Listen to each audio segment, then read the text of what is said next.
पप्पू ने तेज गाड़ी चलाकर 25 लोगों को उड़ा दिया। जज बोला, तुमने 25 लोगों को उड़ा दिया, तुम्हें अपनी सफाई में क्या कहना है? पप्पू बोला, मैं गाड़ी तेज चला रहा था, पर मैंने जब ब्रेक मारी तो पता चला कि ब्रेक फेल है। फिर मैंने सामने देखा तो एक आदमी जा रहा था और दूसरी तरफ एक बारात जा रही थी। तो आप ही बताओ, मैं गाड़ी किधर मोड़ता? जज बोला, सिंपल सी बात है, जिस तरफ एक आदमी था नुकसान कम होता। पप्पू बोला, बिल्कुल सही, मैंने भी यही सोचा, पर वो आदमी मेरी गाड़ी देखकर बारात में घुस गया।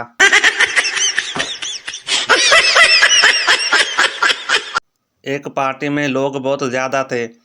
मेज़बान को शक हुआ कि सब लोग दावती भी हैं या नहीं।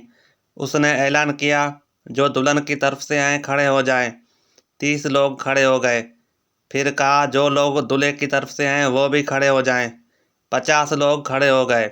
मेज़बान हंसकर बोला, जो लोग खड़े हैं बाहर दफ़ा हो जाएं, क्योंकि ये बर्थडे पार्टी है। बीवी ने शोहर का मोबाइल देखा। फ़ोन में लड़कियों के नाम यूं महफूज थे, पड़ोसन की बच्ची, नई बच्ची, पुरानी बच्ची, सामने वाली बच्ची। बीवी हैरान हो गई और बोली, मेरा नाम उन्होंने किस नाम से महफूज किया है? बीवी ने अपना नंबर डायल किया तो लिखा था, पागल की बच्ची। Oh no! पोल्ट्री फार्म को चेक किया जा रहा था।